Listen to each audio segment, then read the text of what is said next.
दोस्तों, हाल के कुछ दिनों पहले मैंने सिंचन 7 की कहानी एक्सप्लेन की थी और आज मैं सिंचन 8 की कहानी एक्सप्लेन करने वाला हूं। और दोस्तों, कहा जाता है कि यह मूवी एक सत्य घटना पर आधारित है। तो चलिए बिना देरी करते हुए इस मूवी को शुरू करते हैं। लेकिन आगे बढ़ने से पहले वीडियो को लाइक कर दें और चैनल को सब्सक्राइब कर दें।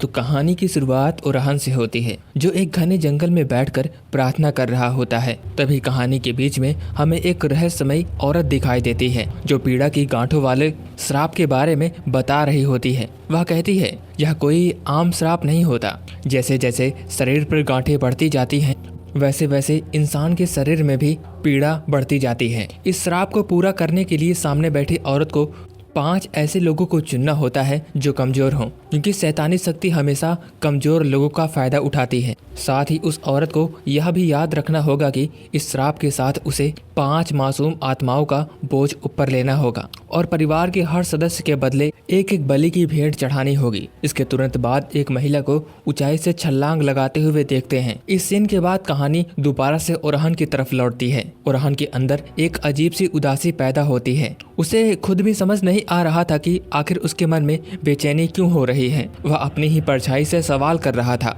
आखिर उसके दिमाग में क्या चल रहा है, उसे कौन बुला रहा है। जैसे ही ओरहन यह बात कहता है, वह अचानक एक दूसरी जगह पर पहुंच जाता है। उसके सामने कई कमरे होते हैं। वहाँ उसे कुछ बुजुर्ग लोग दिखाई देते हैं। तभी उसकी नजर एक बूढ़ी औरत पर पड़ती है, जो टीवी पर ओरहन को ही देख रही होती है और उसे देखकर बेहद अजीब तरीके से पागलों की तरह हंस रही होती है। ओरहन आगे बढ़ता है और गैलरी के आखिरी हिस्से में पहुंच जाता है, जहाँ कई बूढ़ी औरतें एक साथ बैठकर गाना गा रही थी। लेकिन ओरहन के मन में सिर्फ एक सवाल होता है कि आखिर यह रास्ता उसे कहाँ ले जाएगा। इसी तलाश में वह एक कमरे के अंदर पहुंच जाता है। वहाँ 5 लोग काले कपड़ों से ढके हुए दिखाई देते हैं। लेकिन कुछ ही देर में ओरहन को एहसास होता है कि ये कोई जिंदा लोग नहीं, बल्कि सड़ी हुई लाशें हैं, जो अब लगभग कंकाल में बदल चुकी हैं। यह भयानक नज़ारा देखकर ओरहन पूरी तरह उलझ जाता है। उसे समझ नहीं आता कि यह 5 लोग कौन हैं और आखिर उसके सामने यह सब क्यों हो रहा है। इसके बाद कहानी आगे बढ़ती है और 2023 में पहुंच जाती है। यहाँ हम ईला और उसकी माँ बेरन को देखते हैं। ईला अपनी दादी से सवाल करती है कि आखिर उन्होंने उसकी दादी को नर्सिंग होम में क्यों भेज दिया और उनका घर क्यों बेच दिया। बेरन उसे समझाती है, उसकी दादी अब काफी बूढ़ी हो चुकी हैं और नर्सिंग होम में ही उनकी देखभाल हो सकती है। लेकिन ईला को अपनी दादी की चिंता होती है। उसे लगता है कि वहाँ उसकी दादी बिल्कुल अकेली पड़ जाएंगी। ईला अपनी माँ से कहती है, पहले उसकी बहन भी उनसे दूर चली गई, अब दादी को भी घर से दूर भेज दिया गया। इस पर बेरन उसे समझाती है, कहती है अगले हफ्ते वह दादी से मिलने जरूर जाएंगे। दोस्तों, इस समय यह परिवार हाल ही में दादी के घर में शिफ्ट हुआ होता है। एक दिन जब पूरा परिवार नाश्ता कर रहा होता है, तभी एक अजीब घटना होती है। अंडे के अंदर से दादी का एक बाल निकलता है। यह देखकर सब लोग हैरान हो जाते हैं, क्योंकि दादी तो उस समय घर में मौजूद भी नहीं थी। इसके बाद कहानी हमें नर्सिंग होम में ले जाती है, जहाँ ईला की दादी गोनलू से मिलने के लिए उनका बेटा फतेह आता है। फतेह अपनी माँ से पूछता है, आखिर वह उससे ठीक से बात क्यों नहीं कर रही और क्या वह उससे नाराज है। तभी हमें उस घटना के बारे में पता चलता है, जब एक दिन गोनलू ने ईला को एक पुराने बक्से के अंदर बंद कर दिया था। ईला उसे बक्से के अंदर से लगातार बाहर निकालने के लिए चिल्ला रही थी और आखिरकार बेरन ने उसे वहां से बाहर निकाला।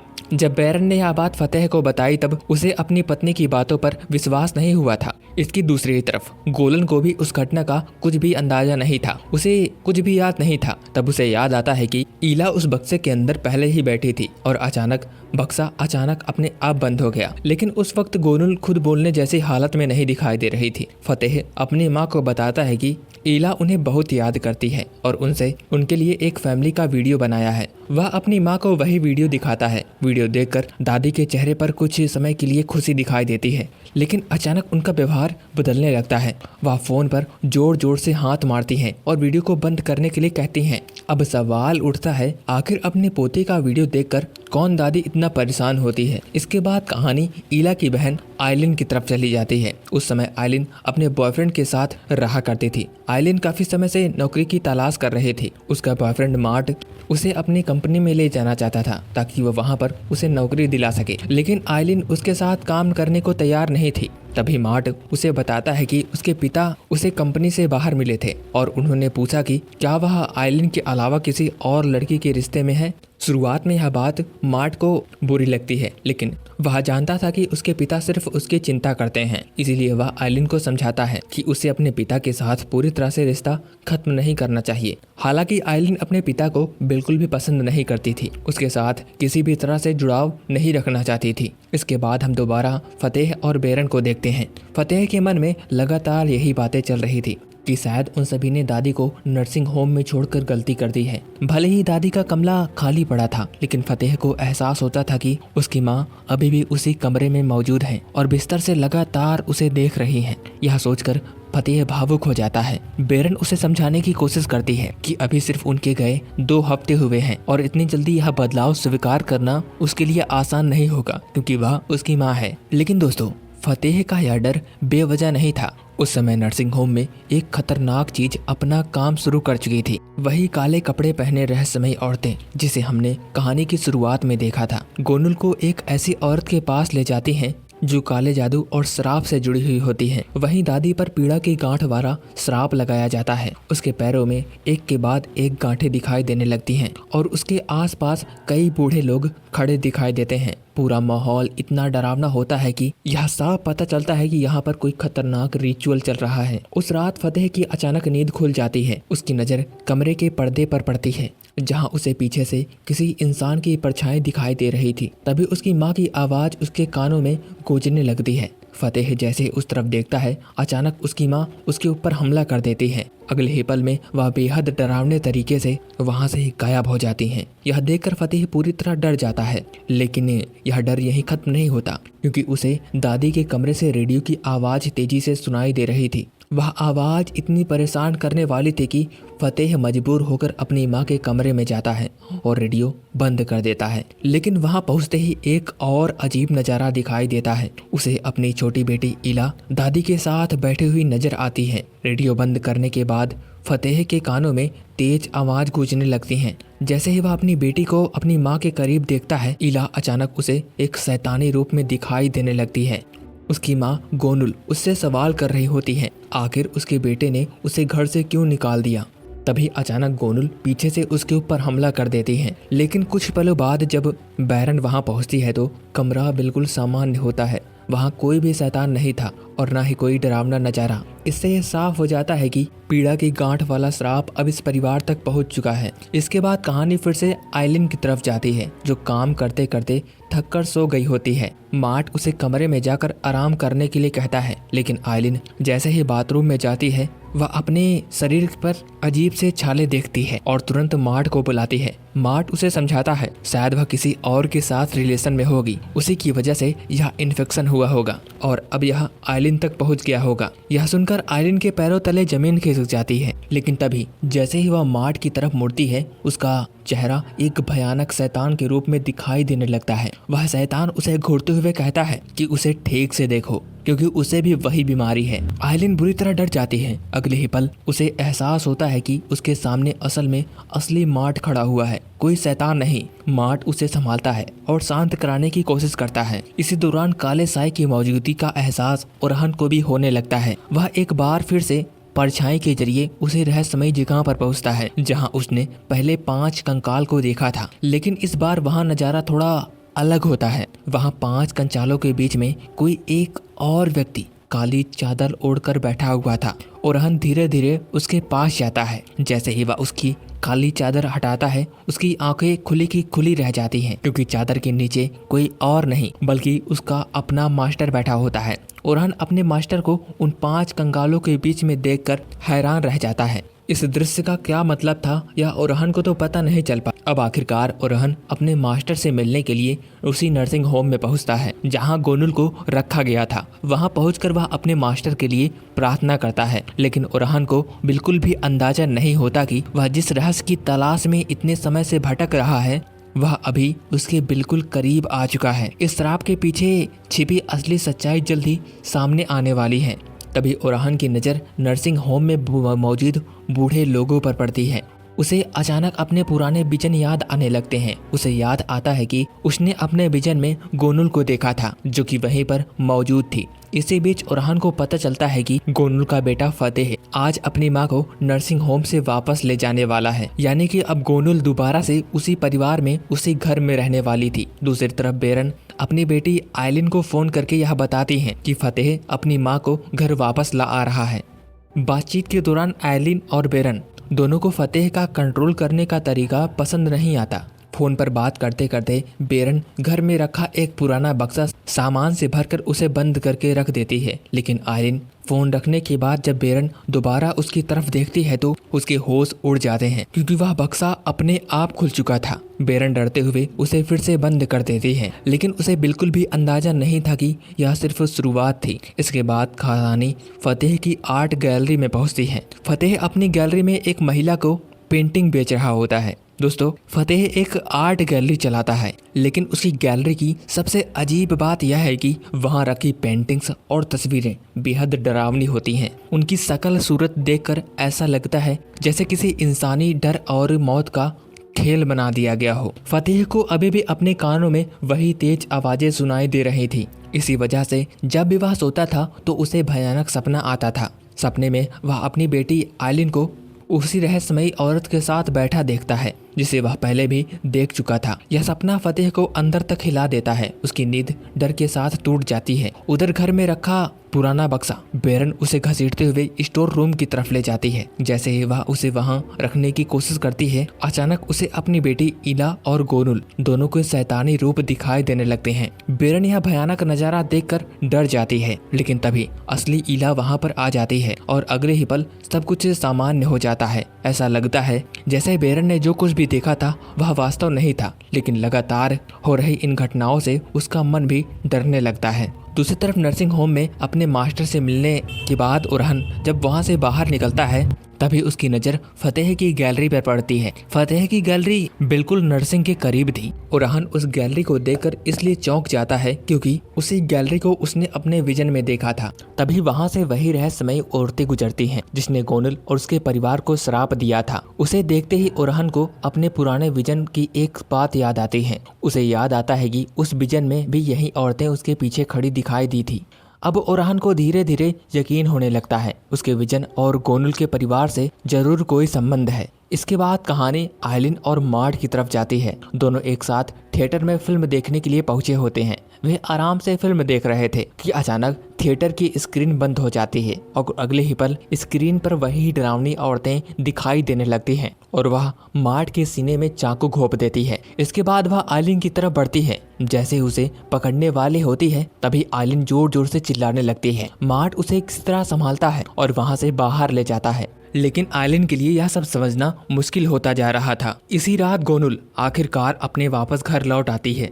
घर में वापस आने के बाद बेरन अपनी बेटी इला को सुलाने के लिए एक कहानी सुनाती है। कहानी में एक छोटी सी लड़की कॉर्न खेत में जाती है और वहाँ वह जाकर अचानक गायब हो जाती है। बेरन कहानी सुना रही होती है कि तभी इला को नींद आने लगती है। इसके बाद बेरन अपनी माँ गोनुल से बात करने के लिए कमरे में जाती है। वहाँ गोनुल से वह कहती है कि शायद उन सभी ने उन्हें नर्सिंग होम में भेजकर गलती कर दी थी, लेकिन अब वह दोबारा इसी घर में रहेंगी। तभी गोनुल के मुंह से अचानक शब्द निकलते हैं, काश बेरन ने उसे कभी नर्सिंग होम में भेजा नहीं होता। यह सुनकर बेरन बुरी तरह हैरान हो जाती है क्योंकि गोनुल काफी समय से ठीक से बोल नहीं पा रही थी, लेकिन अचानक आज उससे उन्होंने बात की थी। बेरन उसे सुलाकर जैसे ही कमरे से बाहर निकलती है, एक डरावनी एंटिटी उसके ऊपर हमला कर देती है। कुछ ही पलों बाद वह रहस्यमयी चीज वहां से गायब हो जाती है और बेरन डर के मारे वहीं पर खड़ी की खड़ी रह जाती है। लेकिन उसी रात वह भयानक औरतें इला के सपने में पहुंच जाती है। वह इला को उसी कॉर्न फील्ड में ले जाती है जिसका जिक्र बेरन की माँ ने कहानी में किया था। वहाँ इला को अपनी दादी, अपनी माँ और उस रहस्यमयी औरत की शैतानी रूप दिखाई देती है। यह देखकर इला बुरी तरह डर जाती है और चीखने लगती है। आधी रात में उसकी चीख सुनकर बेरन तुरंत उसके कमरे में पहुंचती है और बेटी को संभालने लगती है। वह इला को समझाती है जब उसे भी डर लगेगा वह हमेशा उसके पास रहेगी और उसे कभी अकेला नहीं छोड़ेगी। बेरन अपनी बेटी को तो शांत करा देती है, लेकिन दोस्तों घर के बाहर बैठे फतेह की हालत अभी भी ठीक नहीं होती। फतेह अकेला बैठा होता है तभी उसे रहस्यमयी औरत की आवाज सुनाई देती है। आवाज सुनकर वह पीछे जाता है। वहाँ जो वह दृश्य देखता है उसे देखकर उसके पैरों तले जमीन खिसक जाती है। वह औरत गोनुल आयलिन ईला के साथ बैठी होती है। उसके सामने कई छोटी छोटी गुड़ियां रखी होती हैं। वह एक एक करके परिवार के सदस्य के नाम वाली गुड़िया को जमीन में गाड़ दी है। हर गुड़िया पर वार करती है। पहली गुड़िया फतेह की होती है, दूसरी आयलिन की होती है, तीसरी बेरन की होती है, चौथी ईला की होती है और आखिरी गुड़िया गोनुल की होती है। इसके बाद कहानी फिर से आयलिन की तरफ जाती है। उसे अपने पिता की पुरानी बातचीत याद आती है, जब उसने अपने पिता को यह बात बताई थी कि वह मार्ट को पसंद करती है और उसी के साथ मूव इन करना चाहती है। तब उसके पिता ने उसका जमकर विरोध किया था। उनका मानना था कि आयलिन अभी बहुत छोटी है, उसे दुनिया के बारे में कुछ भी नहीं पता है। उसके पिता ने उसे समझाया था, जो इंसान आज उसे अच्छा लग रहा है जरूरी नहीं कि भविष्य में वह उसके लिए सही हो सकता है वही इंसान बाद में उसे बहुत ज्यादा चोट पहुंचाए। दोस्तों, यह बात मुझे बहुत ही ज्यादा पसंद आई, लेकिन आयलिन को अपने पिता का यह रवैया बिल्कुल भी पसंद नहीं था। उसे लगता था कि उसके पिता उसकी जिंदगी के हर फैसले पर कंट्रोल करना चाहते हैं। तभी आयलिन की नजर ऊपर लगे अलार्म पर पड़ती है। उसकी लाइट लगातार ब्लिंक कर रही होती है और उसके आसपास मक्खी घूम रही होती है। आयलिन ने कुछ देर उसे देखती है, लेकिन जैसे ही वह दोबारा लाइट ऑन करती है उसके सामने मैट का शैतानी रूप दिखाई देता है। यह चेहरा इतना ज्यादा भयानक होता है कि आयलिन उसे देखकर जोर से चिल्ला पड़ती है। मैट तुरंत उसके पास आ जाता है और उसे शांत कराने की कोशिश करता है, लेकिन अब आयलिन का दिमाग पूरी तरह उलझ चुका था। उसे समझ नहीं आ रहा था जो कुछ भी वह देख रही है क्या वह वास्तव में हो रहा है या फिर अंधेरे श्राप का असर है। अगले दिन मार्ट काम पर चला जाता है। उसके बाद आयलिन को उसकी ड्राइंग डायरी दिखाई देती है। वह डायरी खोलती है तो उसमें अलग अलग लड़कियों की तस्वीर ड्राइंग की गई होती हैं। आयलिन यह देखकर परेशान हो जाती है, क्योंकि मार्ट ने उसे कहा था कि अगर वह कभी भी किसी लड़की की ड्राइंग बनाएगा तो वह सिर्फ आयलिन ही होगी। अब यह डायरी इतने सारी लड़कियों की तस्वीर भरी थी। यह देखकर आयलिन के मन में शक पैदा हो जाता है। उधर घर में बेरन सब्जी काट रही होती है। वह अचानक जैसे ही फ्रिज खोलती है तभी कुछ बाल वहां से गिरते हैं। बेरन को यह सब अजीब लगता है, लेकिन जब वह दोबारा से फ्रिज खोलती है तो उसके होश उड़ जाते हैं। पूरा फ्रिज मांस से भरा होता है। उसी के अंदर उसे ईला भी बैठी नजर आती है। ईला अचानक बेरन पर हमला कर देती है। बेरन डर के मारे पीछे हट जाती है। तभी उस पर अपनी बेटी की आवाज सुनाई देती है। ईला अपनी दादी को पिछली रात आए बुरे सपने के बारे में बता रही होती है। उसी समय बेरन गोनुल की आवाज भी सुन लेती है। गोनुल कह रही होती है कि बेरन ऐसी चीजें देख रही है जो असलियत में मौजूद नहीं है, लेकिन वह किसी को बता नहीं रही है, क्योंकि अगर वह ऐसे करेगी तो लोग उसे पागल समझेंगे। गोनुल की यह बात सुनकर बेरन को लगता है कि उसकी हालात फतेह जैसी हो चुकी है। वह भी इस बीमारी की चपेट में आ चुकी है। दूसरी तरफ आयलिन अभी भी मार्ट की डायरी में बनी लड़कियों की तस्वीर को लेकर परेशान थी। जब मार्ट घर वापस आता है तो वह ड्राइंग्स देखता है और आयलिन से पूछता है क्या ये तस्वीरें उसने बनाई। आयलिन कोई जवाब नहीं देती। मार्ट वहां से ड्रिंक लेने चला जाता है, लेकिन आयलिन से अब बर्दाश्त नहीं होता। सच जानने के लिए वह उसके पीछे जाती है। तभी उसे पता चलता है कि मार्ट के पिता भी वहां पर मौजूद हैं। वह अपने बेटे से कह रहे थे कि आयलिन कभी मां नहीं बन सकती। शायद उसे इस बात के बारे में खुद भी नहीं पता है। इसके बाद आयलिन मार्ट के पिता से एक और बात सुनती है। मार्ट कह रहा होता है कि उसकी जिंदगी में कोई और लड़की भी है। उसी लड़की से उसे एक बीमारी मिली थी जो अब आयलिन तक पहुंच चुकी है। सबसे बड़ी बात यह थी कि मार्ट ने आयलिन को इस बीमारी के बारे में कभी कुछ नहीं बताया था। यह सुनकर आयलिन बुरी तरह टूट जाती है। तभी वह देखती है मार्ट और उसका पिता उसकी ही तरफ देख रहे थे और पागलों की तरह हंस रहे थे। अचानक पीछे से वहां पर असली मैट आता है और आयलिन को शांत कराने की कोशिश करता है, लेकिन आयलिन को वह भी शैतानी रूप में दिखाई देता है। वह उसे चाकू नीचे रखने के लिए कहती है, लेकिन आयलिन की आंखों के सामने मार्ट खड़ा था। वह एक खतरनाक शैतान नजर आ रहा था। डर और घबराहट में आयलिन चाकू सीधे उसके सीने में घोंप देती है, लेकिन कुछ पलों बाद जब उसे वास्तविकता का एहसास होता है तब तक बहुत देर हो चुकी थी। उधर घर में बेरन को गोनुल के मुंह से अचानक एक नाम सुनाई देता है, जहरा।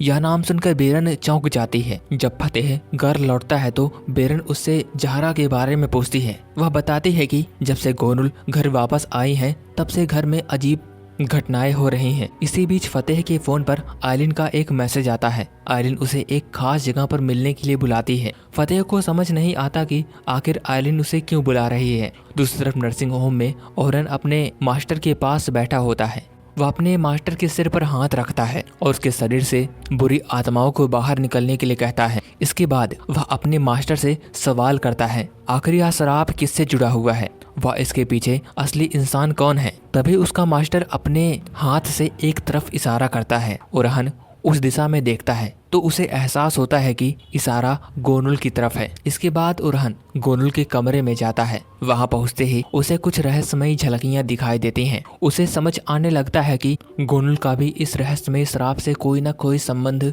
जरूर है। उधर घर में ईला अकेली बैठकर ड्राइंग बना रही होती है। वह कागज पर कुछ ऐसा बनाने लगती है जिसका मतलब उसे खुद भी पता नहीं होता। लेकिन अचानक एक पल के लिए उसकी नजर हटती है और अगले ही पल ईला वहां से गायब हो जाती है। कमरे में सिर्फ उसकी आधी ड्राइंग रह जाती है। अब सवाल यह होता है कि आखिर ईला वहां से चली कहाँ गई। बेरन दोबारा से गोनुल को बोलते हुए सुनती है, जो एला को बता रही थी कि उसने एला को संदूक में बंद नहीं किया था, फिर भी उसकी माँ ने नर्सिंग में उसे भेज दिया। उसके पिता का एक गहरा राज है जिसे सुनने के बाद वह फतेह से नफरत करेगी। यह सुनकर बेरन अपनी बेटी को वहां से जाने के लिए कहती है। साथ ही वह बेरन से यह भी कहती है कि फतेह का काला राज नीचे संदूक के इंतजार कर रहा है। घबराई हुई बेरन जैसे ही वह संदूक खोलती है उसमें कटे हुए बाल रखे दिखाई देते हैं। अब ईला भी गायब हो गई थी।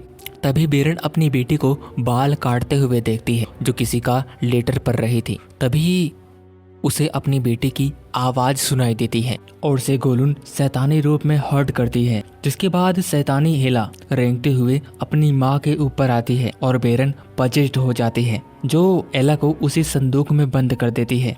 दूसरी तरफ आयलिन ने अपने पिता को उसी जगह पर बुलाया था जहां स्टार्टिंग में हमने औरत को गिरते हुए देखा था। फतेह को वहां पर आयलिन का लॉकेट मिलता है और यहां आता है ट्विस्ट। जैसे ही फतेह अपनी बेटी को कॉल करता है, आयलिन ऊपर से नीचे गिर जाती है और अपनी जान दे देती है। तभी एकदम से आयलिन की लाश फतेह से कहती है कि जैसे तुमने मेरे सपने तोड़ दिए, जिसे देखकर फतेह डर जाता है। फतेह के परिवार की डरावनी झलकियां श्राप देने वाली औरत को दिखाई देती है और जैसे ही उसकी आंखें खुलती है वो डरावनी औरत उसे भी हर्ट करती है और उस औरत की भी मौत हो जाती है। अब फतेह आयलिन की लाश को घर लेकर आया था और उसका मानसिक संतुलन एकदम बिगड़ गया था। इधर बेरन अपनी बेटी को संदूक में बंद करके उसके ऊपर बैठ गई थी। फतेह अपनी बेटी की मौत के बारे में अपनी माँ से जाकर बात करता है तो गोलन उसे कुछ दवाइयाँ खिलाती है और कहती है कि आयरन उसी की वजह से मरी है। अब तक ओरहन भी उनके घर पहुंच चुका था और उसे डार्कनेस का एहसास भी हो जाता है। तभी ओरहन को जिनकी आवाजें सुनाई देने लगती है कि आखिर वह अपने मास्टर को सेक्रीफाइस क्यों कर रहा है। अब ओरहन सीधे गोलुन के पास जाता है। गोनुल के अंदर के जिन से वह पूछता है आखिर वह क्या छुपा रहा है, जिसपे जिन उसे बताता है कि यह कोई इंसिडेंट नहीं है कि ओरहन के मास्टर को यह तकलीफ झेलनी पड़ रही है। ओरहन डार्कनेस को अपनी ओर अट्रैक्ट करता है। जब ओरहन सच जानने की कोशिश करता है तो उसे मास्टर की झलकियां दिखाई देने लगती है। यह देखकर वह उसे जिन से कहता है कि वह उसके मास्टर को जाने दे और ओरहन अपनी पावर्स का यूज करता है और उसे दूसरी दुनिया में पहुंचा देता है। यहाँ वह जिन से गोनुल के शरीर को छोड़ने को कहता है, पर जिन उसे बताता है कि ओरहन सिर्फ उन्हीं के परिवार के बारे में बात करता है और फतेह के परिवार के साथ साथ उसके मास्टर को भी श्राप दिया गया था। अगर वह अपने मास्टर को बचाना चाहता है तो वह इस श्राप को तोड़ने की कोशिश न करे। तभी ओरहन अपनी पावर से अपने मास्टर का विजन देखता है जो ओरहन को इस श्राप को तोड़ने के लिए कह रहे थे। ओरहन अब उस पावर को सामने रखकर गोनुल की बॉडी को छोड़ने के लिए कहता है और उसे वह सीजीज के सबसे अंधेरे कोने में भेज देता है। ऐसा करते ही पूरी फैमिली श्राप से बाहर आ जाती है और बेरन अपनी बेटी को संदूक से बाहर निकाल लेती है। दोस्तों, इस घटना के बाद बेरन अपनी बेटी के साथ रहने लगती है। एला भी अब नॉर्मल हो चुकी थी और स्कूल जाने लगी थी, पर यह पाया गया कि फतेह को पोस्ट ट्रामा हो गया है और वह अपनी माँ की तरह अब घर पर ही रहता है और उन्हीं पर डिपेंड है। अब वह बार बार एक ही शब्द दोहराता रहता है। पर दोस्तों, आयलिन का लास्ट मैसेज जो कि उसके पिता को मिला था, डैड इट्स ओवर। अंत में ओरहन हमें यह मैसेज देते हुए दिखाई देते हैं कि रोशनी हमारे अंदर होती है लेकिन वह बिना सेक्रीफाइस के नहीं आती है। और इसी के साथ यह कहानी यहीं पर खत्म हो जाती है। तो दोस्तों, मैं उम्मीद करता हूँ आपको यह कहानी पसंद आई होगी। अगर आपको यह कहानी पसंद आई हो तो कमेंट बॉक्स में बताना। हम इसके सारे पार्ट्स को आपके लिए लेकर आएंगे। बाकी मिलता हूँ और डरावनी कहानी के साथ, तब तक के लिए till then take care, bye bye.